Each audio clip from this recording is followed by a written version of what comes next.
People do crazy things like this on Halloween. Seriously, roll some B-roll of people trick-or-treating. When you think about it, it's absolutely bizarre. Even the phrase trick-or-treat. I know. Knock on your door, give us candy, or we're going to burn down your house. Basically, that's what the message is. It is just kind of bizarre. It's fun. Weird. We're into it, but it is something of a mystery. So you want to know where the tradition came from? Yes, we brought in an expert. We have with us Professor Maureen Tilley. She's a professor of theology and medieval studies at Fordham University. Professor, hi. Welcome to Good Day. Thank you. So where does the tradition of Halloween start?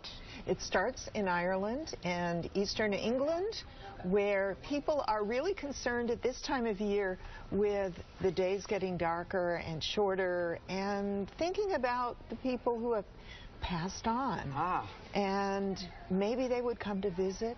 Well, how did it... Okay. So was it a religious-based thing in the beginning? Yeah, it starts out being religious-based in Celtic pre-Christian religion, where people want to appease the dead or be kind to them by laying out the treats that they enjoyed while they were alive. I was wondering the candy, where the candy... That's for the dead. That's for the dead people. Yes, but then you get rowdy teens who go around in ghostly costumes and say, I want the treat, or I'll do something bad.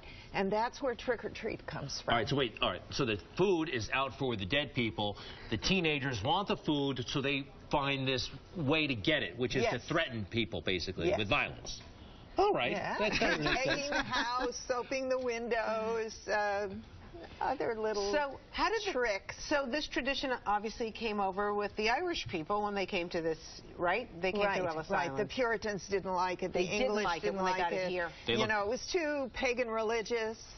But it was already Christianized by taking the feast of the Christian dead, the saints, and putting it on the same day or the next day. And that's how you get holy days, Halloween, the eve of the hallowed or holy day. Right, because if you're Catholic, tomorrow we celebrate All Saints Day. All right, so the Pope, from what you just said, is cool with this.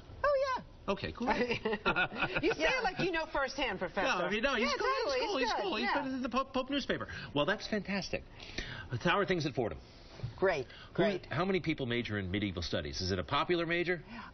It's a major, but it's also a minor, and we have people at the doctoral level who do a certificate in medieval studies because medieval is fun, especially at Game Halloween. of Thrones has helped your department, I'm sure, right? Yes. Interesting. So what do you do with that besides teach after you get that kind of... People teach. People go to law school. Oh, they do? People become librarians, specializing in old manuscripts that have medieval script. They do anything you would do with a general legal work, and they enjoy life. That's so nice. Do you know that Greg went to Fordham? They still talk about me up there? Did you know that, Professor? No. Seriously? Are you Rose Hill or Lincoln Center? Both. Well, I heard he was an A student. Oh, really? You know, must have been really bright. I actually showed up. First semester, you showed up? That was nice of you. No, first semester, freshman year, I thought I had it nailed. I got this college. My grades were too good at first. Then I was like, I don't need, I can start anyway. And then? Then I had some issues. That often happens to really bright students. They haven't yet discovered the wall or scholarly activities. Well, Professor Tilley, thank you so much for joining us. For more information, go to fordham.edu. Exactly. All right, good stuff. Professor Tilley, thank you. All right, coming